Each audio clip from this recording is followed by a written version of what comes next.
প্রিয় দর্শক, যে যেখান থেকেই দেখছেন আপনাদের প্রিয় অনুষ্ঠান এনটিভির এই সময় আইএফআইসি ব্যাংক নিবেদিত এই সময় আপনাদের সবাইকে স্বাগত জানাচ্ছি। সাথে আছি আমি নজরানা চৌধুরী।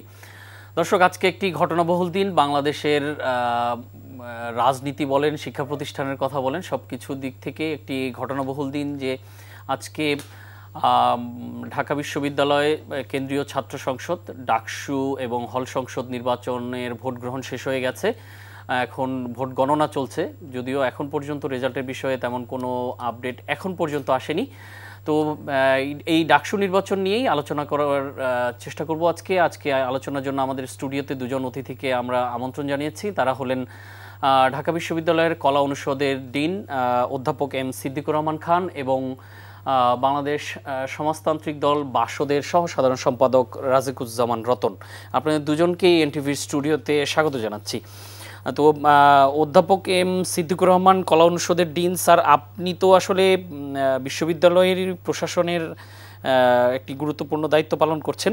তো আপনার কাছে আমি একটু পরে আসতে চাই, যেহেতু আপনি নিজেই বিশ্ববিদ্যালয়ের প্রতিনিধিত্ব করছেন। তো আমি যেহেতু বিশ্ববিদ্যালয়ের বাইরে রাজিকুজ্জামান রতন, আপনার কাছে জানতে চাই যে সারাদিন তো ভোট গ্রহণ হলো, আপনার কাছে আপনার মতামতটা জানতে চাচ্ছি, ভোট গ্রহণ কেমন হয়েছে? ধন্যবাদ। কিছু অভিযোগ ছাড়া ভোট গ্রহণটা বেশ সুষ্ঠু হয়েছে। অভিযোগ যেগুলো ছিল, অভিযোগের মধ্যে একটা অভিযোগের প্রেক্ষিতে বিশ্ববিদ্যালয় কর্তৃপক্ষ একজন কর্মকর্তাকে উইথড্র করেছেন। তার মানে বোঝা গেল যে অভিযোগটার সত্যতা আছে। দুটো ব্যালট পেপার দেওয়া হয়েছিল একজন। এখন বিশ্ববিদ্যালয়ের মতো নির্বাচনে এই ধরনের অভিযোগ কিন্তু নানা ধরনের সন্দেহের অবতারণা তৈরি করে। 2 নম্বর হচ্ছে যে বিশ্ববিদ্যালয়ের ছাত্রীদের অনেকেই আবার প্রকাশ্যেই আপনাদের মিডিয়ার সামনে বলেছেন যে নির্বাচন নিয়ে নানা ধরনের কাজ হয়েছে, যেগুলো ঠিক সুষ্ঠু নির্বাচনের আচরণবিধির মধ্যে পড়ে না। 3 নম্বর আমরা দেখেছি যে বিশ্ববিদ্যালয় প্রশাসনের সামনে ছাত্ররা উত্তেজিত হয়ে কিছু কথাবার্তা বলেছেন যে কেন বিশ্ববিদ্যালয়ের চারপাশটায় এরকম ঘিরে রাখা হচ্ছে বহিরাগত দ্বারা এবং কারা এগুলো ঘিরে রাখছে। এই 3টা ঘটনাকে একটু বিবেচনা করতে হবে, কারণ ডাকসু নির্বাচন শুধুমাত্র একটা বিশ্ববিদ্যালয়ের ছাত্র সংসদ নির্বাচন নয়। ঢাকা বিশ্ববিদ্যালয় বাংলাদেশের রাজনীতিতে, গণ আন্দোলনে, সামাজিক আন্দোলনে, এমনকি ছাত্র রাজনীতি, ছাত্র সংগঠনের গণতান্ত্রিক চর্চার ক্ষেত্রেও একটা গুরুত্বপূর্ণ জায়গা। ঢাকা বিশ্ববিদ্যালয়ে কয়জন ছাত্র কোন কোন ক্ষেত্রে বিশেষ দক্ষতা অর্জন করেছেন সেটা খুব বেশি মানুষ মনে রাখে না, কিন্তু মানুষ মনে রেখেছে ঢাকা বিশ্ববিদ্যালয় বড় বড় আন্দোলনের জন্ম দিয়েছে। ঢাকা বিশ্ববিদ্যালয়ে কারা নেতৃত্ব দিয়েছেন তাদেরকে মনে রেখেছে। ফলে আমরা যখন বলি না যে পৃথিবীর প্রায় 192টা দেশে কয়েক হাজার বিশ্ববিদ্যালয় আছে, সেই বিশ্ববিদ্যালয়গুলোতে কোথাও নির্বাচন নিয়ে এইরকম উত্তেজনা হয় কিনা, এরকম আগ্রহ তৈরি হয় কিনা, গোটা দেশ এরকম তাকিয়ে থাকে কিনা আমাদের জানা নাই। শুধুমাত্র একটি যে ভারতে ওই যে নয়াদিল্লির যে জেএনইউ বিশ্ববিদ্যালয় ওইটার নির্বাচন নিয়ে আমরা মাঝে মধ্যে একটু শুনি। হ্যাঁ, সেটা ধরুন সর্বভারতীয় প্রভাব যতটুকু, তার চেয়ে দিল্লিতে তার প্রভাবটা অনেক বেশি। কিন্তু বাংলাদেশের মতন দেশে এইরকম ধরেন 650-700 একর জায়গার উপরে যে বিশ্ববিদ্যালয়টা, 39,000 ভোটার, কনসেন্ট্রেশনটা দেখুন, ইয়ুথ কনসেন্ট্রেশনটা এই অল্প জায়গায় কি মানে প্রচণ্ড পরিমাণ। এদের শিক্ষা, এদের সংস্কৃতি, এদের সামাজিক আন্দোলন, এদের রাজনৈতিক আন্দোলন সব কিছু কিন্তু এই বিশ্ববিদ্যালয় এইটুকু জায়গার মধ্যেই কেন্দ্রীভূত হয়, কিন্তু এর উত্তাপটা ছড়িয়ে পড়ে সারা দেশে। মানে ঢাকা বিশ্ববিদ্যালয়কে যদি আমরা ভাবি যে শুধুমাত্র এদিকে দোয়েল চত্বর, কার্জন হল থেকে শুরু করে ওইদিকে কাঁটাবনের প্রান্ত, এইটুকুর মধ্যে সীমাবদ্ধ, তা কিন্তু না, দেশব্যাপী এটার এর ভৌগোলিক একটা সীমা আছে, কিন্তু রাজনৈতিক সীমাটা কিন্তু অনেক বড়।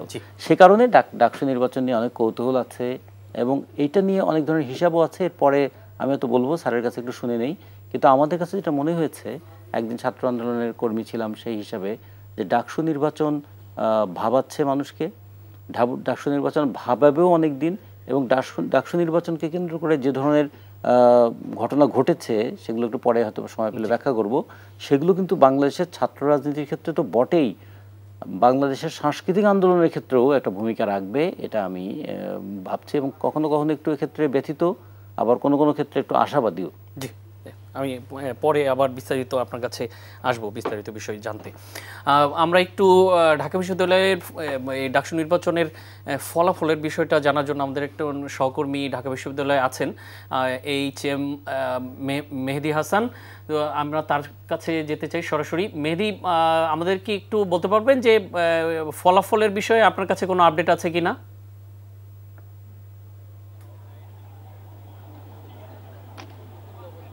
ফলাফলের বিষয় হচ্ছে এখন পর্যন্ত যেটি ওএমআর শিট, যেখানে ভোট দেয়া হয়েছে, ব্যালট যেটাকে বলা হচ্ছে, সেটা এখনও গোছানো হচ্ছে। আমরা সেটি সরাসরি দেখতে পাচ্ছি। এখানে প্রার্থীরা রয়েছেন, ভোটারও রয়েছেন, শিক্ষার্থীরা, তারা অপেক্ষা করছেন কখন। তবে যেই গতিতে চলছে এবং এখন পর্যন্ত যেহেতু কোনো জায়গায় আনুষ্ঠানিকভাবে এখনও ঘোষণা করা হয়নি, সেই থেকে আমরা বলতে পারি যে এটা অনেক দীর্ঘ সময়ের ব্যাপার হতে যাচ্ছে এবং যেহেতু এখনও গোছানো হচ্ছে, সেই অপেক্ষাটার প্রহর যতই বাড়ছে ততই সবার মধ্যে এক ধরনের আগ্রহ, উত্তেজনা বাড়ছে যে কখন সেই ফলাফলটি আসবে। সকাল থেকেই কিন্তু ভোট গ্রহণের পরে বিকেল 4টা নাগাদ যখন শেষ হয়, তারপর থেকে এক ধরনের আগ্রহ থাকবে প্রার্থীদের যেমন রয়েছে, তেমনিভাবে দীর্ঘদিন পর আবার যখন ডাকসু চালু হলো, তখন সাধারণ শিক্ষার্থীরা যারা প্রথমবারের মতো ভোট দিয়েছেন, তাদের যেই প্রার্থী, তাদের যে পছন্দের প্রার্থী, সেটি তারা নির্বাচিত হলেন কিনা, যে 28 পদে যারা লড়ছেন, তো তাদের জন্য তাদের সেই নির্বাচনী ফলাফলের জন্য সবাই অপেক্ষা করছেন। এখন পর্যন্ত কোনো কেন্দ্রেই আসলে ফলাফল ঘোষিত হয়নি। এখন যে ব্যালটে আমি আরেকটা বিষয় জানতে চাই যে ক্যাম্পাসের পরিস্থিতি এখন কি অবস্থা? যেই হল সংসদগুলো রয়েছে, সেই ব্যালটও রয়েছে এখানে, তার কারণে একটু বিলম্ব হচ্ছে। ক্যাম্পাসের পরিস্থিতি কি এমনি শান্ত আছে? ক্যাম্পাসের পরিস্থিতি এই মুহূর্তে ক্যাম্পাসের ভেতরে যে পরিস্থিতি, সেটা বেশ শান্তই বলা যেতে পারে। তবে ক্যাম্পাসের বাইরে আমরা দেখেছি যে মানুষ জড়ো হতে, সেটা অবশ্য কিছুক্ষণ আগে আমি চানখারপুল থেকে এসেছি, সেখানে চানখারপুলের বেশ কয়েকশো লোক জড়ো হয়েছিলেন এবং পলাশীর প্রান্তরেও দেখেছি, পলাশীর পাশেও দেখেছি, আমরা নীলক্ষেতে দেখেছি, সেখানেও জড়ো হতে দেখা গিয়েছে লোকজনকে। তবে যারা আইন শৃঙ্খলার বাহিনীর বিভিন্ন পর্যায়ে যারা রয়েছেন, তারা কিন্তু তাদেরকে সরিয়ে দিয়েছেন। এখন পর্যন্ত যে ক্যাম্পাসের ভেতরের পরিস্থিতি বেশ শান্ত বলা যায়, কোনো ধরনের উত্তেজনা, কোনো ধরনের সংঘর্ষ আমরা কিন্তু দেখিনি এবং বেশ শান্তশিষ্টই বলা যায়। সবাই কেবল অপেক্ষা করছেন কখন ভোট গ্রহণটি শেষ হবে এবং তাদের প্রার্থী জয়ী হলো কিনা সেটা দেখবার অপেক্ষায় রয়েছে সবাই। জি মেহেদী, ধন্যবাদ আপনাকে। আমরা পরবর্তীতে হয়তো আপনার কাছে আবার যাব। স্যার, অধ্যাপক এম সিদ্দিকুর রহমান স্যার, আপনার কাছে জানতে চাই যে এই যে 4টার সময় ভোট গ্রহণ শেষ হলো, এখন 11:30 পার হয়ে গেছে, তার মানে 7.5 ঘন্টা পার হয়েছে। 7.5 ঘন্টায় এখন পর্যন্ত গণনাই শুরু করা যায়নি, যেটি আমরা জানলাম যে কেবল এখন পর্যন্ত ব্যালট পেপারগুলো সর্টিংই করা হয়নি। তো স্যার, এই বিলম্বটা কেন? এত লোকবল কম না কারিগরি জায়গাটায় একটু ঝামেলা আছে? ধন্যবাদ আপনাকে। আসলে এখন পর্যন্ত ব্যালট গোছানো হয়নি, এইটা বোধহয় ঠিক না। আমি ক্যাম্পাস থেকে আসার আগে আমি যেটুকু খোঁজ নিয়েছি, জেনেছি যে বিভিন্ন হলের ভোট কার্য যে এটি গণনা চলছে, কোথাও কোথাও 50% হয়েছে, কোথাও কোথাও আরেকটু বেশি হয়েছে, কোথাও বা কমও আছে, এই ধরনের একটা আছে। আপনি জেনে থাকবেন যে এইবার যে ডাকসু নির্বাচনটি অনুষ্ঠিত হয়েছে, সেই ডাকসু নির্বাচনে আমরা জানি যে কেন্দ্রে 28টি পদ, কয়েকটি পদ এবার বৃদ্ধি পেয়েছে, সব মিলিয়ে 28টি পদ হয়েছে এবং হলগুলোতে 13টি পদে প্রতিদ্বন্দ্বিতা করা হচ্ছে এবং প্রত্যেক হল এবং কেন্দ্রে এবার বিপুল সংখ্যক প্রার্থী এই নির্বাচনে প্রতিদ্বন্দ্বিতা করেছেন। কেন্দ্রে তো অন্তত 472 জন, সর্বশেষ প্রার্থী সংখ্যা 472 জন, এবং হলগুলোতে 1000-এরও অধিক প্রার্থী আছে। তো একদিকে একটা ব্যালট পেপারের আমরা যেখানে দেখছি যে হল কেন্দ্রগুলোতে, সেইখানে 400, ডাকসুতে 472 জনের এটা মানে কাউন্ট করতে হচ্ছে এবং হলগুলোতে 13টা আছে, সেই 13টা পদের বিপরীতে কিন্তু বহু সংখ্যক প্রার্থী, সেগুলো কাউন্টিং হচ্ছে। ফলে এই যে বিপুল সংখ্যক প্রার্থী হওয়ার কারণে এইটা একটু বিলম্বিত হচ্ছে। আর দ্বিতীয় কথা হলো যে এই কাজটি শুরু হওয়ার আগে সন্ধ্যার দিকে একটু বেশ কিছু ক্যাম্পাসে উত্তেজনা ছিল। এই কাউন্টিং প্রক্রিয়ায় কারা থাকবে এইগুলো নিয়েও কিন্তু বড় ধরনের অভিযোগ, পাল্টা অভিযোগ আমরা দেখেছিলাম। এবং ছাত্রদলের যিনি ভিপি প্রার্থী তিনি অভিযোগ করেছিলেন যে তাকে প্রবেশ করতে না দেওয়া হলেও শিবিরের প্রার্থী সাদেক কাইম একই কেন্দ্রে তিনি গিয়ে বলেছেন যে তিনি ভেতরে আছেন, সবাইকে ছবি দেখিয়েছেন, কিন্তু তাকে প্রবেশ করতে দেওয়া হয়নি। ফলে এই যে বিভিন্ন জায়গায় এই সংবাদটি ছড়িয়ে পড়ার ফলে কিছুটা উত্তেজনা তৈরি হয়েছিল। ফলে হলগুলোর এই নির্বাচনের ভোটগুলো গণনার ক্ষেত্রেও একটু গণনার প্রক্রিয়াটা শুরু করতেও কোথাও কোথাও একটু বিলম্বিত হয়েছে। এখন নিরবিচ্ছিন্নভাবে এই গণনা কার্যক্রম পরিচালিত হচ্ছে এবং কিছুক্ষণ আগে আমি আসার আগে দেখেছি চিফ রিটার্নিং অফিসার তিনি বলেছেন যে এই ফলাফল রাতের মধ্যেই হয়তো প্রকাশিত হবে, কিন্তু এর আগে সন্ধ্যার দিকে আমরা দেখেছিলাম যে একজন রিটার্নিং অফিসার বলেছিলেন যে 12টার পর হয়তো রেজাল্ট পাওয়া যেতে পারে। কিন্তু এখন আমার মনে হচ্ছে, এবং চিফ রিটার্নিং অফিসার কোনো সময় উল্লেখ না করে বলছেন রাতের মধ্যেই ফলাফল হবে। তো আমরা ধারণা করছি যে এই ফলাফল হতে হতে হয়তো শেষ রাত হয়ে যেতে পারে, এরকম একটা সম্ভাবনা আছে। তো স্যার, আপনার দৃষ্টিতে নির্বাচন কেমন হলো? আমরা জানি যে শিক্ষকদের পক্ষ থেকেও কিন্তু এক ধরনের মনিটরিং করা হয়েছে, ইন্ডিপেন্ডেন্ট প্রশাসনের পক্ষ থেকে না, শিক্ষকরা নিজেরা করেছেন। তো আপনার দৃষ্টিতে জানতে চাচ্ছি যে ভোট আসলে কেমন হয়েছে, ভোট গ্রহণ? দেখুন, এইবার ডাকসু নির্বাচনটা বহুল কাঙ্ক্ষিত একটা নির্বাচন। আমরা সকলেই জানি যে এটি ডাকসু প্রতিষ্ঠিত হওয়ার পর সেই 23-24 সালে প্রথম ডাকসু হয় এবং সেই ডাকসু হওয়ার পর থেকে এই বছরের নির্বাচন হলো 38তম নির্বাচন। 104 বছর বয়সী বিশ্ববিদ্যালয়ের নির্বাচনটা হলো 38তম নির্বাচন ইলেকশনের মাধ্যমে যেটি হয়েছে, এবং সেই যে নির্বাচনটি হলো স্বাধীনতার 54 বছরে এটি 8ম নির্বাচন হয়েছে। এবং আপনি জানেন যে 1990 সালের পর এই নির্বাচন হয়েছিল 2019 সালে, এবং সেই নির্বাচনটিও খুবই বিতর্কিত একটি নির্বাচন হয়েছিল এবং সেই সময় জাতীয় পর্যায়ে নির্বাচনের যে ধারা ছিল সেটারই প্রতিফলন ঘটেছিল ডাকসুতে। ফলে এই নির্বাচনটি ছাত্রদের কাছে বা মানুষের কাছে সেটি গ্রহণযোগ্য হয়নি। তারপরে যে নির্বাচন, এই নির্বাচন আমরা দেখি যে 19 সালের পর এবার 6 বছর পর আবার নির্বাচন, এবং একটা ছাত্র জনতার গণ অভ্যুত্থানের মধ্য দিয়ে ফ্যাসিস্ট রেজিমের অবসান, এবং এরপরে ছাত্রদের একটা দাবি ছিল যে ডাকসু নির্বাচন। কিন্তু এই ডাকসু নির্বাচনটি আয়োজন করতে কর্তৃপক্ষের প্রায় 10 মাস সময় লেগেছে। আপনারা জানেন যে ঢাকা বিশ্ববিদ্যালয়ে এই ডাকসু নির্বাচন আয়োজনের জন্য যে ধরনের প্রস্তুতিমূলক ব্যাপার দরকার আছে, এটি খুবই জটিল একটা প্রক্রিয়া। এই বছর শিক্ষার্থীদের দাবি ছিল যে ডাকসুর যে গঠনতন্ত্র আছে সেটা পরিবর্তন করতে হবে, পরিমার্জন করতে হবে। দাবি ছিল আমাদের যে আচরণবিধি আছে সেই আচরণবিধিতে পরিবর্তন আনতে হবে, এবং ঘটনাক্রমে এই দুটো প্রক্রিয়ার সাথে আমরা যুক্ত ছিলাম। এবং এই প্রক্রিয়াটা সম্পন্ন করতে স্টেক হোল্ডারদের সাথে, স্টুডেন্ট অর্গানাইজেশন থেকে শুরু করে স্টেক হোল্ডারদের সাথে আমাদের একাধিকবার আলোচনা হয়েছে, এবং সেই আলোচনার পরিপ্রেক্ষিতে এগুলো সংশোধন করে শেষ পর্যন্ত একটা নির্বাচন আয়োজন করা হয়েছে। তো এইবারের নির্বাচনটির ব্যাপারে আমি একটু আগে বলেছিলাম যে নানা দিক থেকে এটা একটু ব্যতিক্রম। একদিকে হলো মানুষের একটা বহুল প্রত্যাশার জায়গা আছে, আর যারা এই ডাকসুতে ভোটাধিকার প্রয়োগ করছেন তারা কিন্তু জাতীয় পর্যায়ে ভোট দেওয়ার তাদের যোগ্যতা অনেকেরই হয়েছিল, কিন্তু জীবনে ভোট দিতে পারে নাই। ডাকসুতে এটা তাদের প্রথম ভোটাধিকার প্রয়োগ, এবং বলতে পারেন এক ধরনের নাগরিক অধিকার তারা প্রয়োগ করেছিল। ফলে তাদের মধ্যেও এক ধরনের একটা উৎসাহ উদ্দীপনা এই নির্বাচনে ছিল। এইবার নির্বাচনে আরেকটা বিষয় হয়েছিল যে আমরা দেখেছি আগে অতীতে ডাকসু নির্বাচনগুলোতে যখন হল পর্যায়ে নির্বাচনগুলো হতো, সেই হলগুলোতে যাদের একক আধিপত্য থাকতো তারা কিন্তু ইলেকশনটাকে ম্যানিপুলেট করতেন, এবং সেইখানে নির্বাচনটা আর সুষ্ঠু হতো না। ভিন্ন মতের ব্যক্তিবর্গকে তাদের নানাভাবে হয়রানি করা হতো। তো এইবার এই নির্বাচনটি হলে বিশ্ববিদ্যালয়ে, এটাও কিন্তু ছাত্র এবং ছাত্র সংগঠনগুলোর দাবির পরিপ্রেক্ষিতে এটি করা হয়েছিল। এইবার নির্বাচনে আপনি দেখেন নির্বাচন চলাকালীন সময়ে প্রার্থীরা কোনো দেয়ালে পোস্টার সাটাতে পারে নাই, কোনো বিলবোর্ড, নানা রকমের ছিল।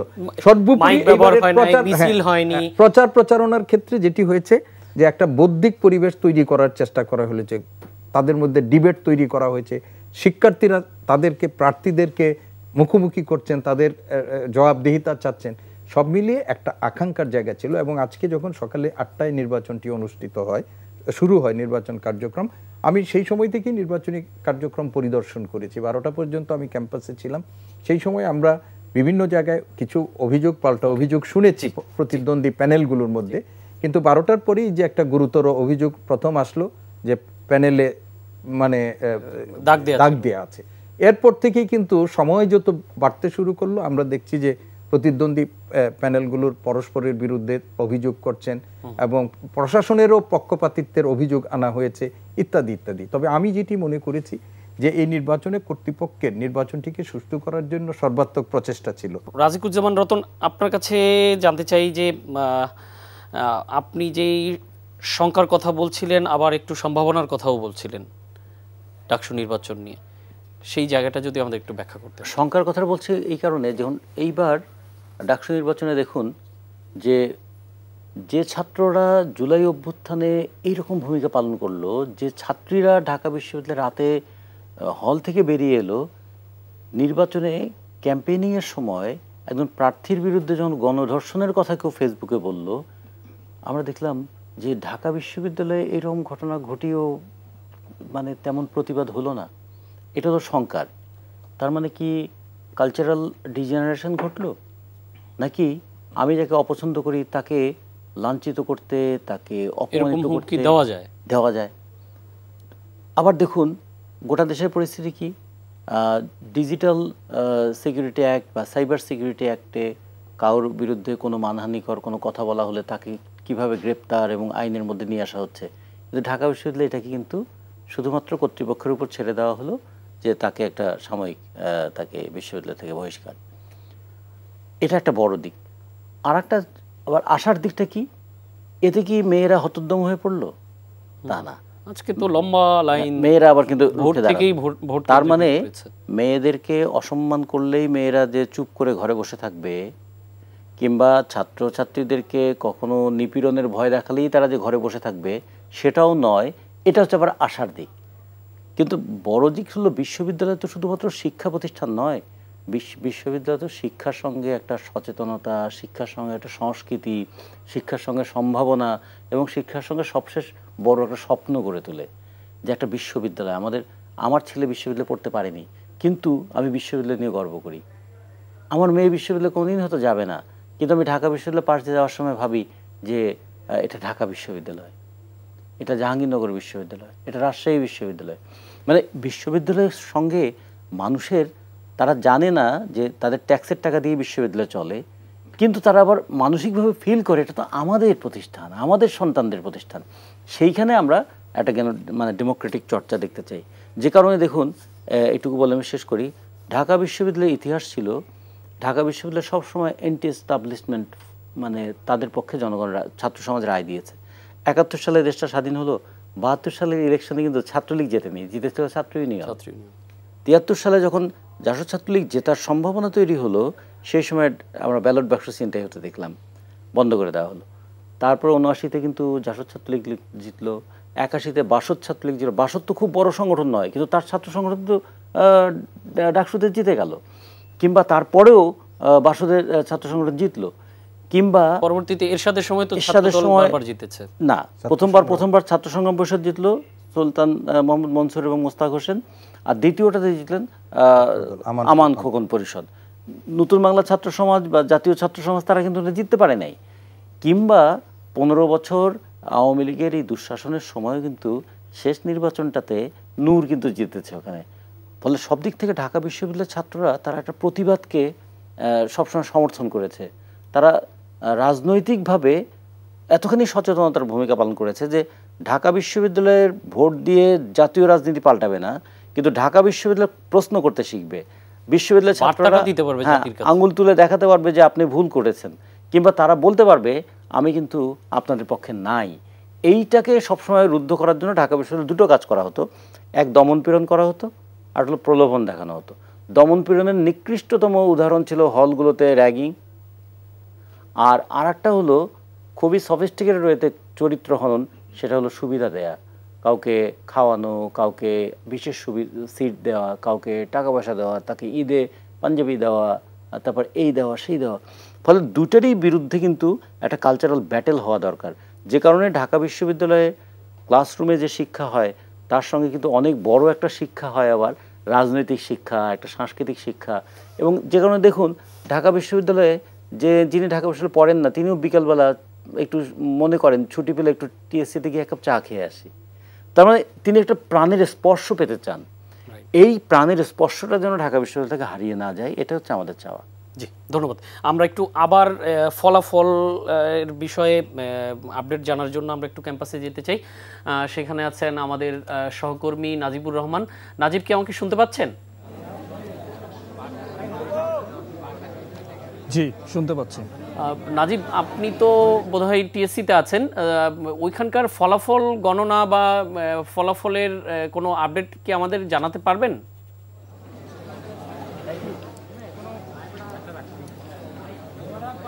গণনা শুরু হওয়ার কিন্তু প্রায় 5 থেকে 6 ঘন্টা অতিক্রম হয়েছে, কিন্তু এখনো পর্যন্ত আসলে কোনো ফলাফল আমরা আপনাদেরকে এখনই দিতে পারছি না। আমরা এখন যতটুকু জেনেছি যে ফলাফল গণনা প্রক্রিয়া কিন্তু শেষ পর্যায়ে আছে। এখনো পর্যন্ত দুটি প্যানেলের সমর্থকরাই তারা নিজেদেরকে জয়ী বলে অনেকেই ধারণা করছেন। তারা উৎকণ্ঠা নিয়ে কিন্তু এখানে অপেক্ষা করছেন সন্ধ্যা থেকে। এবং আমরা যদি আপনার পেছনের চিত্রটা দেখাই, যে এখানে প্রার্থী এবং প্রার্থী সমর্থকদের অবস্থানটা ক্রমেই কমে এসেছে। বেশিরভাগ সমর্থকরাই কিন্তু সিনেট ভবনের দিকে যাত্রা করেছেন ইতিমধ্যে।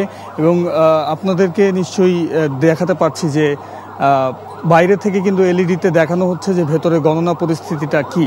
তো আমরা যেখানে দেখছি যে গণনা প্রক্রিয়া একেবারেই শেষ পর্যায়ে আছে। আমরা ধারণা করছি আর 1 থেকে 1.5 ঘন্টার মধ্যেই হয়তো আমরা সেই কাঙ্ক্ষিত ফলাফলটি পাবো এবং আপনাদেরকে জানাতে পারবো। এবং আপনাদেরকে একটি তথ্য জানাই যে টিএসসিতে রোকেয়া হলে প্রায় 6,000 ভোটারের তথ্য আছে আমাদের কাছে, যাদের মধ্যে প্রায় 69% ভোট কাস্ট হয়েছে। সুতরাং এই কেন্দ্রটি কিন্তু অনেকটাই গুরুত্বপূর্ণ বলা যায়। এবং এই কেন্দ্রে বিভিন্ন অভিযোগও করেছেন প্রার্থীরা এই কেন্দ্র নিয়ে, বিভিন্ন অব্যবস্থাপনা, এমনকি কারচুপির অভিযোগ আছে কিছু প্রার্থীদের। সেসব অভিযোগ ছাপিয়ে কারা আসলে এই কেন্দ্র থেকে এগিয়ে থাকেন সে ব্যাপারে কিন্তু এখনো পর্যন্ত আমাদের কাছে সুস্পষ্ট কোনো তথ্য আসেনি। 1 ঘন্টা পর হয়তো হল সংসদের যেই ফলাফলটি সেটি হয়তো এই কেন্দ্র থেকে প্রকাশ করা হবে এবং পরবর্তীতে কেন্দ্রীয় সংসদের যেই ফলাফলটি রয়েছে সেটি পাওয়ার পরিপ্রেক্ষিতে অন্যান্য যেসব কেন্দ্র রয়েছে, আমরা কিছুক্ষণ আগে উদয়ন স্কুল অ্যান্ড কলেজে ছিলাম, সেখানে 4টি হলের কেন্দ্র পড়েছে যেখানে প্রায় 6,500 ভোটার রয়েছেন। এবং সেই 6,500-এর মধ্যে বেশিরভাগই কিন্তু ছেলে, অর্থাৎ অনেক বড় অংশের একটি ভোট সেখানে রয়েছে। এবং সেই কেন্দ্রের ফলাফলও কিন্তু এখনো গণনা শেষ হয়নি, যেটি আমরা দেখেছি। এবং সেক্ষেত্রে বলা যায় যে সেখানকারও পরিস্থিতি বলা যায় দুটি প্যানেলই যারা রয়েছেন, যে শিবির সমর্থিত এবং ছাত্রদল সমর্থিত যেই দুটি প্যানেল রয়েছে, তাদের নিয়েই কিন্তু আশায় বুক বেঁধেছেন এখানকার সাধারণ শিক্ষার্থীরা এবং সমর্থকরা। তারা এখনো পর্যন্ত সুস্পষ্ট কোনো তথ্য পায়নি। আপনাদেরকে তাই এখনো জানাতে পারছি না আসলে কারা ডাকসু নির্বাচনে গুরুত্বপূর্ণ পদগুলোতে আসতে যাচ্ছেন। এই ছিল আমার কাছে সর্বশেষ। নাজিব, আপনাকে ধন্যবাদ। অধ্যাপক সিদ্দিকুর রহমান স্যার, আপনার কাছে জানতে চাই যে এই যে আমাদের সহকর্মী যে বলছিলেন এই যে এলইডি স্ক্রিনে দেখানো হচ্ছে ভেতরে ভোট গণনা চলছে, এই আপনি বিরতির আগেও বলছিলেন বেশ কিছু উদাহরণ আমিও জানি। আমার গত পরশুদিন আমার শোতে নির্বাচন কমিশনের সদস্য অধ্যাপক শামীম রেজা এসেছিলেন, উনিও বলেছেন যে তারা কী কী ব্যবস্থা নিয়েছেন। সব কিছু মিলিয়ে আমার কাছে মনে হয়েছে যে একটি নির্বাচনকে যতটুকু স্বচ্ছ করা যায়, জবাবদিহিমূলক করা যায় এবং অবাধ করা যায়, সেটার জন্য বিশ্ববিদ্যালয় প্রশাসন চেষ্টা করেছে যথেষ্ট রকম। তো সেই ক্ষেত্রে কিন্তু এই নির্বাচনটা জাতীয় নির্বাচনের ক্ষেত্রেও এক ধরনের প্রভাব ফেলবে আমার যদ্দূর ধারণা, এবং আমার আশাবাদও থাকবে যে ভালো যেটি পাবো এখান থেকে সেটি আমরা সামনের দিকে জাতীয় নির্বাচনেও প্রতিফলন ঘটাতে পারবো। তো আপনার কি মনে হয় স্যার, যে ঢাকা বিশ্ববিদ্যালয় সব জায়গায় আলো দেখিয়েছে, আলোকবর্তিকা হিসেবেই কাজ করেছে, তো একটু আগে রাজীবুজ্জামান রতন বলছিলেন, তো সেই জায়গাটায় এই নির্বাচনের যে ভালো কিছু থাকবে সেটি কি জাতীয় নির্বাচনে আমরা ব্যবহার করতে পারবো? অবশ্যই হওয়া উচিত। একটু আগে রতন ভাই যেগুলো বলেছেন আমি তার সাথে সম্পূর্ণ একমত। জাতির আমাদের এই ঢাকা বিশ্ববিদ্যালয়, যেটি শুধুমাত্র আমাদের 100 বছরে জ্ঞান বিজ্ঞান চর্চা গবেষণার মধ্য দিয়ে ঢাকা বিশ্ববিদ্যালয় বাংলাদেশের নেতৃস্থানীয় ভূমিকা পালন করেছে তা না, একই সাথে বাংলাদেশের অভ্যুদয় থেকে শুরু করে স্বাধীনতা পরবর্তী যে কোনো অগণতান্ত্রিক শক্তির বিরুদ্ধে ঢাকা বিশ্ববিদ্যালয় সবসময় একটা সোচ্চার ভূমিকা পালন করেছে। এবং অগণতান্ত্রিক শক্তি বা স্বৈর শাসকরা যতদিন পর্যন্ত ঢাকা বিশ্ববিদ্যালয়কে তারা নিয়ন্ত্রণ করতে পেরেছে ততদিন পর্যন্ত তারা নিরাপদে তাদের শাসন শোষণ যাই বলেন না কেন সেটা তারা চালাতে পেরেছে। যখনই ঢাকা বিশ্ববিদ্যালয়ের উপর থেকে নিয়ন্ত্রণ হারিয়েছে তখনই কিন্তু তাদের মূল্য দিতে হয়েছে। এবং এই যে নিয়ন্ত্রণটা ধরে রাখার জন্য রতন ভাই যে কথাগুলো বলেছেন যে ঢাকা বিশ্ববিদ্যালয়ের উপর তারা দমন নিপীড়নের বাইরেও নানা ধরনের কৌশলী অবস্থান নিয়েছে। এর সর্বশেষ নজির আমরা ১.৫ দশকে ঢাকা বিশ্ববিদ্যালয়ে দেখেছি। কিন্তু ঢাকা বিশ্ববিদ্যালয় তার স্বাভাবিক যে চরিত্র, ঐতিহাসিক চরিত্র যেটা পালন করেছে সেটার সর্বশেষ নজির দিয়েই কিন্তু ২০২৪ সালের এই বিপ্লব বা বলেন অভ্যুত্থান বলেন সেটা সংগঠিত করে ফেসিবাদের হাত থেকে বাংলাদেশকে মুক্ত করার সংগ্রামে তারা নেতৃত্ব দিয়েছে। সারা দেশের সাধারণ শিক্ষার্থী থেকে শুরু করে আপামর জনতা তাদের সাথে থেকে এই বিপ্লবকে বা গণ অভ্যুত্থানকে সফল করেছে। এখন এই যে নির্বাচনটি হলো, আমি আগের মানে আমার অংশে আমি যে কথাটি বলতে চাচ্ছিলাম যে এই নির্বাচনটি কি সুষ্ঠু, অবাধ এবং গ্রহণযোগ্য করার জন্য বিশ্ববিদ্যালয় কর্তৃপক্ষের পক্ষ থেকে সব ধরনের ব্যবস্থা এবং উদ্যোগ গ্রহণ করা হয়েছে। কিন্তু আজকে যেটি হয়েছে সে সকালবেলা থেকেই এই নির্বাচনী কার্যক্রম পরিচালনায় কিছুটা অব্যবস্থাপনা আমরা লক্ষ্য করেছি। ফলে এই যে প্রতিদ্বন্দ্বী প্যানেলগুলো আছে বা প্রার্থীরা আছে তারা মানে একে অন্যের বিরুদ্ধে অভিযোগ উত্থাপন করেছে এবং সময় মতো সুযোগ মতো আপনি দেখেন শিবির বলেছে যে বিশ্ববিদ্যালয়ের শিক্ষকদের একটা অংশ ছাত্রদলকে তারা প্যাট্রোনাইজ করছে, আবার ছাত্রদলের পক্ষ থেকে প্রশাসনের একটা অংশকে তারা অভিযুক্ত করছেন। এই ধরনের একটা অভিযোগ যদি আমাদের যে নির্বাচন কমিশন বা বিশ্ববিদ্যালয় প্রশাসন আরেকটু সচেতন হতেন তাহলে কিন্তু এই অভিযোগগুলো উত্থাপনের কোনো সুযোগ থাকতো না। আপনি ধরেন দুটো অভিযোগ, 2টা ব্যালট পেপার, কিন্তু গোটা আমাদের ব্যবস্থাপনাটাকে একটা বড় রকমের প্রশ্নের মধ্যে ফেলেছে। একজন ছাত্রী আমি দেখলাম তিনি গণমাধ্যমে ইন্টারভিউ দিচ্ছেন, তিনি ভোট দিতে গেছেন, গিয়ে দেখেন যে বলা হচ্ছে যে কেউ একজন একটা ভোটের পেইন স্লিপ নিয়ে এসে মানে তার ভোটটা দিয়ে গেছে। যেহেতু আমরা বলেছি যে কোনো ধরনের একটা যদি তার কাছে ডকুমেন্টস থাকে তাহলে তাকে ভোট দিতে যাব। এখন এই প্রার্থী গিয়ে তার কার্ড নিয়ে গেছে, সে কার্ড নিয়ে গিয়ে বলছে যে আমার ভোটটা তো কোথায়, বলা হয়েছে ভোট তো দেওয়া হয়ে গেছে। তখন কর্তৃপক্ষীয়রা একটা নিজেদের মধ্যে আলোচনা করে বলছে মেয়েকে একটা ভোট দিতে দিয়েছে, সে এসে মিডিয়ার সামনে বলেছে যে ভোট আমি দিলাম কিন্তু ভোট তো একটা বাড়লো। যে এই যে ধরেন এটা একটা ছোট্ট ঘটনা, একটা বড় নির্বাচনের মধ্যে ছোট্ট ঘটনা, কিন্তু এই ছোট্ট ঘটনাটা যে এটা আমাদের সামনে এসেছে না, সামনে আশাও তো থাকতে পারে। তো আমি মনে করি যে বিশ্ববিদ্যালয়ের কর্তৃপক্ষের যে প্রচেষ্টাটা ছিল, উদ্যমটা যেটা ছিল, কিছুটা মানে সীমাবদ্ধতা বা কিছুটা নির্বাচন পরিচালনার ক্ষেত্রে যারা দায়িত্বশীল ছিলেন তাদের অনভিজ্ঞতা, এইগুলোর কারণে প্রথম বেলায় সকালবেলায় আপনার এজেন্ট নিয়ে আপনার বিভিন্ন কেন্দ্রে হইচই হয়েছে। এজেন্ট নিয়ে যারা এজেন্ট হিসাবে নাম দিয়েছে কর্তৃপক্ষ যথাসময়ে তাদের কাছে তাদের এই এজেন্টের কার্ডগুলো পৌঁছাতে পারে নাই, ফলে তারা যথাসময়ে বসতে পারে নাই। 10টা শিবির এক জায়গায় অভিযোগ করছে যে 10টা পর্যন্ত ওইখানে কার জানি এজেন্ট ছিল না, এখন কি হয়েছে জানে না তারা, ইউনিভার্সিটি ল্যাবরেটরি স্কুলে। তো এই ধরনের যে ইয়াগুলো হয়েছে সেইগুলোই কিন্তু বিকাল অবধি নানা রকমের নানা ডাইমেনশনে সেটাকে আরও বড় হয়েছে। আর যেটি বলেছিলেন যে আজকে আমরা এই নির্বাচনটির ব্যাপারে বিকেলবেলা থেকে অভিযোগ হয়েছে যে ঢাকা বিশ্ববিদ্যালয়ের চারপাশে অন্তত 8টি গেটে বহিরাগত এবং একটা দলের নেতাকর্মীরা এসে এখানে সংঘবদ্ধ হয়েছে। ঢাকা বিশ্ববিদ্যালয় এই নির্বাচন, ঢাকা বিশ্ববিদ্যালয়ের এই নির্বাচন নিয়ে গোটা জাতির আগ্রহ আছে, কিন্তু কোনো বিশেষ দলের লোকজন যে এই গোটা বিশ্ববিদ্যালয়ের আমরা এখন 2জনই আসছি, সেখানে শত শত মানুষ এখানে বসে আছে। কেন বসে আছে আমরা জানি না। আজকে যেভাবে আমরা নির্বাচন নিয়ে কথা হচ্ছে, আমরা এখন সোশ্যাল মিডিয়ার যুগ, সব কিছু কিন্তু আমরা দেখছি, কিন্তু এইগুলো এক ধরনের ক্যাম্পাসে উত্তেজনা তৈরি করেছে, সংশয় তৈরি করেছে। কোনো একটা সংগঠনের পক্ষ থেকে উপাচার্যের কাছে গেছেন এবং সেইখানে গিয়ে তারা অভিযোগ করেছেন এবং এই অভিযোগ প্রক্রিয়াটা নিয়েও একটা প্রশ্ন উত্থাপিত হয়েছে, সোশ্যাল মিডিয়াতে এসেছে। কিন্তু এটা আমাদের শেষ যে কথাটা আমি বলছি যে এইবারের নির্বাচনটিতে প্রচার প্রচারণার ক্ষেত্রে আমরা বলেছি ইতিবাচক কথা, আমি প্রথম দিকে বলেছি যে অনেকগুলো ইতিবাচক দিক হয়েছে, কিন্তু সবচেয়ে মারাত্মক যে কাজটি হয়েছে সেটা হলো সাইবার বুলিং। বিশেষ করে আমাদের নারী প্রার্থীদের এবং নারী ভোটারদের সম্পর্কে যে ধরনের ভাষা প্রয়োগের মাধ্যমে তাদের প্রতি বুলিংটা করা হয়েছে, সেটি ঢাকা বিশ্ববিদ্যালয়ের কোনো শিক্ষার্থীর মাধ্যমে হতে পারে এটা আমরা কখনো চিন্তা করি। আর এই যে আরেকটা যেটা বললেন যে একজন ছাত্রী একটা অভিযোগ একটা দলের জিএস এর পক্ষে একটা রিট করার দায়ে তাকে মানে গণধর্ষণের কথা যেটি বলা হয়েছে, আমরা দেখেছি যে এই বক্তব্যটি হওয়ার পর একটা তদন্ত কমিটি হয়েছে, 3 দিনের মধ্যে বা 2 দিনের মধ্যে তাকে 6 মাসের জন্য বহিষ্কার করা হয়েছে।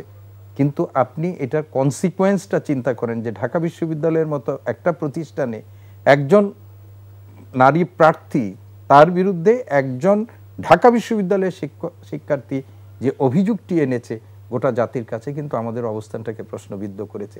এই নির্বাচনে আমি মনে করি অনেক ইতিবাচক দিক আছে, কিন্তু এই নির্বাচনে এমন কিছু জিনিস আমাদের সামনে এসেছে যেটি একটু আগে রতন ভাই বলেছেন যে আমাদের বোধহয় এগুলো নতুন করে ভাবতে হবে। আমাদের সাংস্কৃতিক মূল্যবোধ কি হবে, আমাদের নৈতিক মূল্যবোধটা কি হবে। প্রতিপক্ষকে আমি তো এই নির্বাচনের মধ্যে এসেই শুনলাম bot ID, bot ID, bot ID, bot আক্রমণ, বটের তো এই যে কতগুলো আসছে, আমরা ঢাকা বিশ্ববিদ্যালয়ের ছাত্রদের পক্ষ থেকে অভিযোগ হয়েছিল যে কতগুলো শিক্ষার্থী সংসদ 1, 2 এইরকম নামে কতগুলো মানে কি বলে পেজ থেকে প্রতিপক্ষ বা ভিন্ন মতের শিক্ষার্থীদের যেভাবে আক্রমণ করা হয় বন্ধ করার জন্য বিশ্ববিদ্যালয় কর্তৃপক্ষ আমাদেরকে অবহিত করেছিলেন যে তারা বিটিআরসিতে এটার জন্য অভিযোগ করেছেন, একটাও বন্ধ হয়নি, একটাও বন্ধ হয়নি এবং অব্যাহতভাবে নাম পরিবর্তন করে তারা এইগুলো করেছে। তো ঢাকা বিশ্ববিদ্যালয়ের একজন শিক্ষার্থী, তো আমি একজন শিক্ষক হিসাবে এই নির্বাচনটাকে আমরা অত্যন্ত গুরুত্বের সাথে নিয়েছি। ত্রয়োদশ জাতীয় সংসদ নির্বাচন অনুষ্ঠিত হতে যাচ্ছে। গত কয়েক বছর 3টা নির্বাচন আমাদের দেশে যে ধরনের নির্বাচন হচ্ছে, সেই নির্বাচনের মধ্যে ত্রয়োদশ জাতীয় সংসদ নির্বাচনের অনেক বড় গুরুত্বপূর্ণ ভূমিকা আছে। এই নির্বাচনের প্রাক্কালে এই ডাকসু নির্বাচন সেটাও একটা গুরুত্বপূর্ণ, এবং অনেকেই মনে করে থাকেন যে এই নির্বাচনে যা হবে সেটার একটা প্রভাব কোনো না কোনোভাবে আমাদের জাতীয় নির্বাচনে পড়তে পারে। তো ফলে আমরা প্রত্যাশা করেছিলাম যারা একটা জুলাই গণ অভ্যুত্থানের মধ্য দিয়ে এই মানে একটা ফ্যাসিস্ট রেজিমের অবসান ঘটিয়ে যারা করেছেন, তারা আরও দায়িত্বশীল হবেন এবং তাদের কথা, কর্মকাণ্ড, প্রতিপক্ষের প্রতি শ্রদ্ধাবোধ, কিন্তু সেইটা আমরা সব ক্ষেত্রে কাঙ্ক্ষিত মাত্রায় দেখিনি। জি, ধন্যবাদ। আমরা একটু রাজিকুজ্জামান রতন, আপনার কাছেও জানতে চাই যে এই যে একটু আগে আপনি বলেছেন, স্যারও বললেন, এই যে হুমকির বিষয়টি, যেটি আদালতের একটি বিষয় নিয়ে যিনি অভিযোগ করেছিলেন, আদালতে রিট করেছিলেন, তার বিরুদ্ধে তাকে যেইভাবে হুমকি দেওয়া হয়েছিল, সেই বিষয়টি নিয়ে প্রক্টর তার সীমার মধ্যে যেই শাস্তিটা দিতে পারেন সেটি দিয়েছেন। কিন্তু যেই ঘটনাটি ঘটেছে, যেই অভিযোগটি এসছে, সেই অভিযোগে কিন্তু বাংলাদেশের প্রচলিত আইনেও ব্যবস্থা নেওয়া যায়, এবং এটি শুধুমাত্র যে যিনি আক্রান্ত হয়েছেন তিনি না, ঢাকা বিশ্ববিদ্যালয় কর্তৃপক্ষও তো ইচ্ছা করলে পারে যে আমার শিক্ষার্থী, তাকে এটি করা হয়েছে, সুতরাং আমি ব্যবস্থা নিব। সেই জায়গাটায় বিশ্ববিদ্যালয়ের কাছ থেকে কাঙ্ক্ষিত রিয়াকশনটাকেই আমরা দেখেছি। ছাত্রছাত্রীদের মধ্যে এটা নিয়ে ক্ষোভ ছিল এবং তারা বিশ্ববিদ্যালয় কর্তৃপক্ষের কাছ থেকে সেই কাঙ্ক্ষিত আচরণটা পায়নি। তারা একটা আইনগত ব্যবস্থা দেখেছে, কিন্তু এই আইনগত ব্যবস্থা, নৈতিক ব্যবস্থা, সাংস্কৃতিক ব্যবস্থা, এগুলোর কিন্তু অনেক পার্থক্য আছে। যেমন ধরুন, একজন চুরি করলো, তার আমি শাস্তি দিয়ে দিলাম, কিন্তু চুরি করাকে কেন্দ্র করে সমাজে তার মানে পরিচিতিটা কি দাঁড়ালো? মানুষ যখন শুধুমাত্র শাস্তির কথা ভাবে তখন যে কোনো অপরাধ করতে সে আর পরোয়া করে না, কিন্তু যদি সে সামাজিক প্রতিক্রিয়াটা ভাবে যে আমাকে সবাই চোর বলবে, তাহলে কিন্তু তা অনেক ক্ষেত্রে তাকে রেস্ট্রেইন করে। এই জন্য বিশেষ করে যখন আধুনিক গণতান্ত্রিক চেতনাটা তৈরি হয়েছিল, তখন শাস্তির চাইতেও সামাজিক দিকটা অনেক বেশি গুরুত্বপূর্ণভাবে বিবেচনা করা হয়েছিল। আমাদের বিশ্ববিদ্যালয়গুলোতে তো আমরা সেই চর্চাটা করতে চাই। একজন ছাত্রকে সবাই যেটা বলে, তুমি এটা করতে পারলে, তুমি আমার বন্ধু হয়ে এই কথাটা বলতে পারলে, তুমি কথাটা ফেসবুকে লিখতে পারলে, এই যে এই প্রশ্নটা করতে পারার জায়গাটা, কিংবা এই ধরনের একটা সাংস্কৃতিক জায়গা, কিংবা মা যদি তার সন্তানকে বলে, বাবা তুই এরকম কাজ করতে পারিস, কিংবা বোন যদি তার ভাইকে বলে, ভাই তুমি এরকম কাজ করতে পারো। ফলে এই জন্য সামাজিক প্রতিরোধটা খুব দরকার। তা সামাজিক প্রতিরোধের শিক্ষাটা কোথা থেকে হবে? সামাজিক প্রতিরোধ, যত উচ্চতর শিক্ষা তত উচ্চতর নৈতিকতা, যত উচ্চতর শিক্ষা তত উচ্চতর সম্মানবোধ, যে কারণে উচ্চশিক্ষিত মানুষরা তারা নিজেদের সম্মানবোধটা খুব টনটনে থাকে, এরকম আমরা বলি না? তো সেই সম্মানবোধটা আমাদের খুব দরকার। ঢাকা বিশ্ববিদ্যালয়ের সম্ভ্রমটা খুব গুরুত্বপূর্ণ। সম্ভ্রম বলতে এটা বুঝি যে একটা বিশ্ববিদ্যালয়ের ছাত্র, একজন রাজশাহী বিশ্ববিদ্যালয়ের ছাত্র, একজন প্রকৌশল বিশ্ববিদ্যালয়ের ছাত্র, একজন কৃষি বিশ্ববিদ্যালয়ের ছাত্র, সে যদি কোনো কাজ করে তখন যদি বলে বাবা তুমি না কৃষি বিশ্ববিদ্যালয়ে পড়েছো, তুমি এই কাজ করতে পারো। এই যে বিশ্ববিদ্যালয় কেন্দ্রিক করে একটা সম্ভ্রম থাকে কখনো কখনো। মানুষ হিসেবে মর্যাদাটা খুব গুরুত্বপূর্ণ, তার সঙ্গে সঙ্গে মানুষ কিন্তু আবার নানা অ্যাসোসিয়েশনে যুক্ত হয়ে থাকে, নানা পরিমণ্ডলে যুক্ত হয়ে থাকে, সেগুলো একটু ভাবিয়ে তোলা দরকার। আমরা মনে করি যে বিশ্ববিদ্যালয়ে ছাত্র সংসদ নির্বাচনের মধ্য দিয়ে সেই চর্চাটা হবে। বিশ্ববিদ্যালয়ের ছাত্র সংসদ নির্বাচনে কে জিতলো কে বিজয়ী হলো এটা হয়তো কিছুদিনের মধ্যে এই উত্তেজনাটা থিতিয়ে যাবে। খেয়াল করে দেখুন, জাহাঙ্গীরনগর বিশ্ববিদ্যালয়ের ছাত্র সংসদ নির্বাচনে সমাজতান্ত্রিক ছাত্রফ্রন্ট জিএস নির্বাচিত হয়েছিল। চট্টগ্রাম বিশ্ববিদ্যালয়ে ছাত্র সংসদ নির্বাচনে সমাজতান্ত্রিক ছাত্রফ্রন্ট জিএস নির্বাচিত হয়েছিল। সমাজতান্ত্রিক ছাত্রফ্রন্ট বাকসু কৃষি বিশ্ববিদ্যালয় নির্বাচনে বেশ ভালো প্রতিদ্বন্দ্বিতা করেছিল, কিন্তু বাসদ কি তার কারণে বাসদ কি জাতীয় নির্বাচনে খুব ভালো করেছিল? তা করেনি। ফলে ঢাকা বিশ্ববিদ্যালয় নির্বাচনেও একসময় বাসদের প্যানেল জিতেছিল বলেই কি জাতীয় নির্বাচনে বাসদ খুব ভালো করেছিল? ফলে কেউ কেউ আবার যদি মনে করেন যে ডাকসু নির্বাচন দিয়েই জাতীয় নির্বাচনকে প্রভাবিত করবেন, সেটা আবার ঠিক নয়। কিন্তু ডাকসু নির্বাচন একটা ইন্ডিকেটর, একটা প্যারামিটার যে আমাদের ছাত্ররা কি ভাবছে, যেটা একটু আগে আপনি বলছিলেন। আমাদের ছাত্ররা কি ভাবছে এবং ছাত্ররা কিভাবে পথ দেখাবে। আর সবচেয়ে বড় কথা, ইলেকশনটা হয়ে যাওয়ার পরের পরিবেশটা হচ্ছে খুব গুরুত্বপূর্ণ। এরপরে আমাদের টিএসসিটা কেমন করে চলবে, ঢাকা বিশ্ববিদ্যালয়ের বিতর্ক প্রতিযোগিতাগুলো কেমন হবে, ঢাকা বিশ্ববিদ্যালয়ের শিক্ষার সঙ্গে সাংস্কৃতিক কর্মকাণ্ডটা কেমন হবে, ঢাকা বিশ্ববিদ্যালয়ে এই যে মানে নির্বাচিত হওয়ার ফলে এই নির্বাচনের যারা বিজয়ী হলেন সেই বিজয়ীরা কি ধরনের আচরণ করেন, আর যারা পরাজিত হলেন তারা কি ধরনের ভূমিকা পালন করেন, এটাও কিন্তু ভবিষ্যতের গণতন্ত্র চর্চার ক্ষেত্রে খুব গুরুত্বপূর্ণ হবে।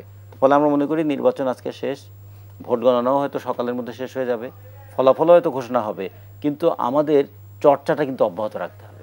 জি, ধন্যবাদ অধ্যাপক এম সিদ্দিকুর রহমান খান। স্যার, আপনার কাছে জানতে চাই যে একটু আগেই বিষয়টি নিয়ে কথা উঠেছে, আপনিও বলেছেন, আমার সহকর্মীরাও বলেছেন। স্যার, এই যে বিশ্ববিদ্যালয়ের চারপাশে যে বিভিন্ন রাজনৈতিক দলের নেতাকর্মীরা ভিড় করছেন, যারা আসলে বিশ্ববিদ্যালয়ের সাথে সম্পর্কিত নন মোটেও, তো এই বিষয়টা কি নিরাপত্তা, সার্বিক নিরাপত্তার বিষয়ে প্রভাব ফেলতে পারে, বা বিশ্ববিদ্যালয় প্রশাসন কি ব্যবস্থা নিচ্ছে? আপনি কি জানেন বিষয়টা?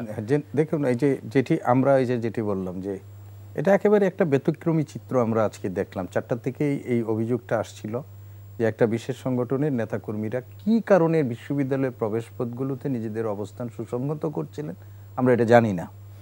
এবং এই অভিযোগগুলো যখন আমাদের কাছে আসছিল, বিশ্ববিদ্যালয়ের প্রশাসনের কাছেও আসছিল, এবং একটা পর্যায়ে এই নির্বাচনে অংশগ্রহণকারী জাতীয়তাবাদী ছাত্র দলের পক্ষ থেকে মাননীয় উপাচার্যের কাছে একটা প্রতিনিধি দল এসেছেন এবং সেখানে তাদের উদ্বেগের কথা বলেছেন। এবং আমি একটু আগে বলেছিলাম যে সেখানে কেউ কেউ এই বলতে যে তাদের যে মানে সংযমের জায়গাটাও ঠিক রাখেনি, সেটাও আমাদের কাছে ভালো লাগেনি এবং সেটা কাম্য না যে একটা অপরাধের কথা বলতে গিয়ে, অভিযোগ করতে গিয়ে আরেক ধরনের মানে এই বিশ্ববিদ্যালয়ের প্রশাসনের সাথে, সেটাও আমরা চাই যে ছাত্রদের, আমাদের যারা ছাত্র সংগঠনগুলোর নেতাকর্মী তারা যেন এইগুলো বিষয়গুলো বিবেচনায় রাখেন, এটা যেন রাখেন। এখন এই যে চারদিকে এসেছে এই বিশ্ববিদ্যালয়ে আজকে দুপুরবেলা থেকে এটা আমরা শুনেছি যে এক ধরনের নিরাপত্তা পাস তারা কোত্থেকে সংগ্রহ করেছে এরকম আমরা জানি না, যে কিছু পাস সংগ্রহ করে বিশ্ববিদ্যালয়ে এই একটা সংগঠনের, যে সংগঠনটির কথা আমরা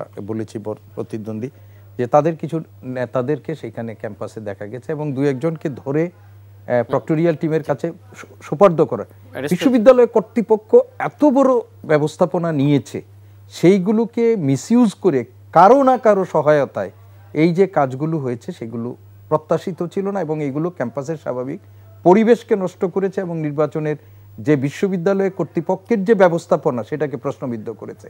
এখন এই যে বিকাল থেকে এদের এই অবস্থান, সেই অবস্থানের কারণে মাননীয় উপাচার্য আজকে প্রেসকে বলেছেন এবং যারা তার কাছে অভিযোগ নিয়ে গিয়েছিলেন, আমি সেখানে ছিলাম, যে সেখানে বলা হয়েছে যে এর কারণে তিনি তাৎক্ষণিকভাবে পুলিশ সহ পুলিশের ঊর্ধ্বতন কর্মকর্তা এমনকি স্বরাষ্ট্র উপদেষ্টা মহোদয়ের কাছে তিনি এই বিষয়গুলো অভিহিত করেছেন এবং এটার জন্য কার্যকর ব্যবস্থা গ্রহণের জন্য অনুরোধ জানিয়েছেন। কিন্তু আমরা যখন এই অনুষ্ঠানে আসি তখনও আমরা শাহবাগ এলাকায় যে ধরনের লোকের উপস্থিতি দেখছি, যে তাতে আমরা একটা আশঙ্কার মধ্যে আছি, যদি এইখানে কারা আছে আমরা জানি না, তাদের পক্ষে যদি ফলাফল যায় এবং সেই ক্ষেত্রে যদি তারা ক্যাম্পাসে তাদের এটা সেলিব্রেট করতেও যায়, আর যদি বিপক্ষে যায় সেখানে যদি তারা প্রতিবন্ধকতা করতে যায়, তাহলে কিন্তু একটা সমূহ সংঘাতের একটা আশঙ্কা আছে। পুলিশের আমরা যথেষ্ট উপস্থিতি এখানে দেখেছি এবং পুলিশের যারা আছেন দায়িত্বরত তারা এদেরকে নিবৃত্ত করার জন্য তাদেরও প্রয়োজনীয় ব্যবস্থা।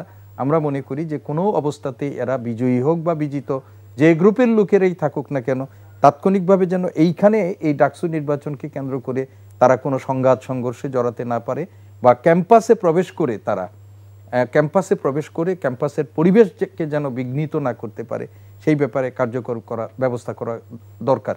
কেননা এটি আমরা যে 19 সালের যে নির্বাচন, সেই নির্বাচন নিয়ে আমরা যে ধরনের বক্তব্য রাখি যে এইবারের বহুল কাঙ্ক্ষিত নির্বাচন, সেই নির্বাচনে কোনোভাবে একই রকমের প্রশ্নবিদ্ধ হোক এটা কিন্তু কেউ চায় না।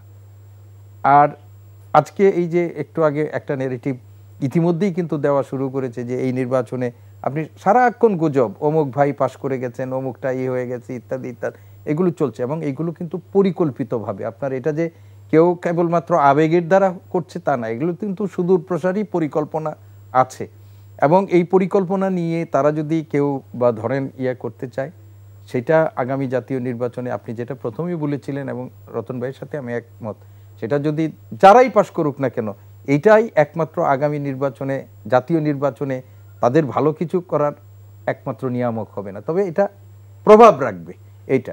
তো আমরা মনে করি যে এখন নির্বাচনটা হয়েছে, প্রশ্ন হচ্ছে পাল্টা প্রশ্ন হচ্ছে, মানে অভিযোগ হচ্ছে, পাল্টা অভিযোগ হচ্ছে, কিন্তু ফলাফল যখন ঘোষণা করা হবে যেই বিজিত হোক বা বিজয়ী হোক তারা যেন এই ফলাফলটাকে মেনে নিয়ে তাদের সহনশীল আচরণের মধ্য দিয়ে বিশ্ববিদ্যালয়ের স্বাভাবিক কার্যক্রম, ক্যাম্পাসের মানে শিক্ষা কার্যক্রম সেগুলো বজায় রাখার ব্যাপারে ইতিবাচক ভূমিকা রাখে, এটাই কিন্তু আমাদের সবচেয়ে বড় প্রত্যাশা এখন। জি, ধন্যবাদ। আমরা একটু আমাদের আরেক সহকর্মী নূর হোসেন তার কাছে যেতে চাই। তিনি আছেন সিনেট ভবনে, যেখান থেকে কেন্দ্রীয়ভাবে ফলাফল ঘোষণা করা হচ্ছে।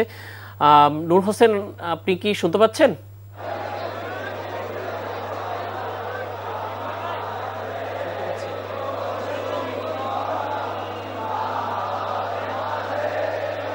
নূর, ফলাফলের বিষয়ে কোনো অগ্রগতি কি আমাদের জানাতে পারেন? আমরা ইতোমধ্যে আমাদের দুই সহকর্মীর সাথে কথা বলেছি, তারা কেউই আসলে ফলাফলের বিষয়ে আমাদের কোনো অগ্রগতি দিতে পারেননি। সবাই বলছেন যে গণনা চলছে। আপনি কি কোনো অগ্রগতি জানাতে পারবেন আমাদের? ফলাফলের এখন পর্যন্ত আসলে অগ্রগতি জানানোর কোনো সুযোগ নেই, কারণ প্রত্যেকটি ভোট কেন্দ্রে যেখানে ভোট গণনা চলছে সেখানে এজেন্ট, নির্বাচনী কর্মকর্তা এবং বিশ্ববিদ্যালয় সাংবাদিক সমিতির 3 জন সদস্য ছাড়া অন্য কারো প্রবেশাধিকার ছিল না এবং তারা এখন পর্যন্ত সেখান থেকে বের হননি। এবং আমরা যতটুকু জানতে পেরেছি এখন পর্যন্ত কোনো কেন্দ্রেরই ভোট গণনা পুরোপুরিভাবে শেষ হয়নি, যার ফলে এখন পর্যন্ত আমরা আসলে আনুষ্ঠানিক এবং অনানুষ্ঠানিকভাবে কোনোভাবেই কোনো ধরনের ফলাফলের কথা জানাতে পারছি না। তবে আমি একটু বলে রাখি, ঢাকা বিশ্ববিদ্যালয়ের যে সিনেট অডিটোরিয়াম রয়েছে, এই অডিটোরিয়ামের কয়েক হাজার শিক্ষার্থী অবস্থান করছেন। তারা ডাকসুর যে ফলাফল, সেই ফলাফল শোনার জন্য অধীর আগ্রহে অবস্থান করছেন। আজকে পুরো দিন উৎসব মুখর পরিবেশে যেভাবে আমরা ভোট দিতে দেখেছি শিক্ষার্থীদেরকে, এখন তারা বলছেন যে তারা এই উৎসব মুখর পরিবেশেই তাদের ভোটের যে ফলাফল হবে, যে রেজাল্ট হবে, সেই রেজাল্ট আসলে তারা এখান থেকে নিয়ে যাবেন এবং এটার জন্য যদি পুরো রাত অবস্থান করতে হয় এখানে, তারা এখানে অবস্থান করবেন এবং এখন থেকে এবং বেশ কিছুক্ষণ ধরে আমরাও এখানে অবস্থান করছি। আমরা দেখতে পাচ্ছি কিছুক্ষণ পরপরই তারা আসলে বিভিন্ন ধরনের স্লোগান দিচ্ছেন। ডাকসুর দাবিতে, নিয়মিত করার দাবিতে স্লোগান দিচ্ছেন, ঢাকা বিশ্ববিদ্যালয়ের নামে স্লোগান দিচ্ছেন, শেখ হাসিনার বিচারের দাবিতে স্লোগান দিচ্ছেন, ফিলিস্তিনের মুক্তির দাবিতে স্লোগান দিচ্ছেন এবং তারা বিভিন্ন সময় আসলে দেশাত্মবোধক যে গান রয়েছে সেই গানগুলোও গাইছেন, এমনটি আমরা দেখতে পাচ্ছি। এবং তাদের এই অপেক্ষাটি হচ্ছে শুধুমাত্র ঢাকা বিশ্ববিদ্যালয় কেন্দ্রীয় ছাত্র সংসদ ডাকসু এবং হল সংসদ নির্বাচনের যে ফলাফল, সেই ফলাফলটিকে অধীর আগ্রহে তারা অবস্থান করছেন। সেই ফলাফলটি নিয়ে আসলে তারা তাদের যে আবাসিক এবং হল রয়েছে, আবাসিক হল রয়েছে, সেখানে তারা ফেরত যাবেন। তার আগ পর্যন্ত তারা বলছেন যে ডাকসুকে বানচাল করবার জন্যে অথবা ফলাফলকে পরিবর্তন করবার জন্যে অথবা কোনো ধরনের কারচুপির যদি কেউ চেষ্টা করে থাকে সেটি আসলে তারা রুখে দেবেন এবং কেউ যদি এই ধরনের কোনো অপচেষ্টা করে তাদেরকে তারা একটা বার্তা দিয়ে রাখতে চাচ্ছেন। এছাড়া তারা বলতে চাচ্ছেন যে এই ধরনের ডাকসু নির্বাচন যাতে নিয়মিত করে ক্যালেন্ডারের মধ্যে অন্তর্ভুক্ত করে বিশ্ববিদ্যালয় প্রতি বছর আয়োজন করে, সেই দাবি তারা জানাচ্ছেন, সেই দাবিতেও তারা স্লোগান দিচ্ছেন। আজকে আমরা বিশ্ববিদ্যালয় প্রশাসন আমাদেরকে যেমনটি জানিয়েছিল, চিফ রিটার্নিং কর্মকর্তার কাছে আমরা বারবার আসলে জানতে চেয়েছিলাম যে ডাকসুর ফলাফল পেতে আসলে কারা নির্বাচিত হলেন সেটি জানতে আমাদের কতক্ষণ অপেক্ষা করতে হতে পারে। তিনি আমাদেরকে জানিয়েছিলেন যে 12টা থেকে 2টার মধ্যে আমরা হয়তো ফলাফল পেতে পারি, কিন্তু এখন এই মুহূর্তে আসলে নিশ্চিত করে বলা যাচ্ছে না ঠিক কতক্ষণ নাগাদ আমরা ডাকসু এবং হল সংসদের ফল পেতে পারি এবং সেটি আপনাদেরকে জানাতে পারি। এই ছিল আমার কাছে ঢাকা বিশ্ববিদ্যালয়ের সিনেট ভবন থেকে ডাকসুর ফলাফল অথবা ডাকসুর ভোট গণনা এবং ফলাফলের সর্বশেষ খবর। জি, ধন্যবাদ নূর হোসেন আপনাকে। তো অধ্যাপক এম সিদ্দিকুর রহমান খান এবং রাজিকুজ্জামান রতন, আমাদের হাতে আসলে আর সময় নেই, আমরা আজকে এখানেই শেষ করতে যাচ্ছি এবং আমরা আশা রাখি যে নিশ্চয়ই খুব দ্রুততম সময়ের মধ্যে সঠিকভাবে গণনা করে ফলাফলটি প্রকাশিত হবে এবং যারা জয়ী হবেন এবং বিজিত হবেন তারা ঢাকা বিশ্ববিদ্যালয়ের শিক্ষার্থীদের এবং ঢাকা বিশ্ববিদ্যালয়ের মান মর্যাদা সেটি সমুন্নত রেখেই তাদের আচরণগুলো করবেন। এবং আরেকটি বিষয় হল যে আগামী বৃহস্পতিবার সকালে কিন্তু আরেকটি বিশ্ববিদ্যালয়ের কেন্দ্রীয় ছাত্র সংসদের নির্বাচন অনুষ্ঠিত হবে, জাহাঙ্গীরনগর বিশ্ববিদ্যালয়। তো আমরা আশা রাখি যে সেটিও ঢাকা বিশ্ববিদ্যালয়ে যেরকম গতকালকে আমরা সারা দিনব্যাপী উৎসবমুখর পরিবেশে ভোট গ্রহণ হয়েছে, জাহাঙ্গীরনগর বিশ্ববিদ্যালয়ে একইভাবেই সেরকম ভোট গ্রহণ অনুষ্ঠিত হবে এবং ফলাফল প্রকাশিত হবে। তো এই বলেই আজকের মতো বিদায় নিচ্ছি। আপনারা দেখছিলেন এনটিভির নিয়মিত অনুষ্ঠান আইএফআইসি ব্যাংক নিবেদিত এই সময়। আজকের মতো এখানেই বিদায় নিচ্ছি। ধন্যবাদ সবাইকে, শুভরাত্রি।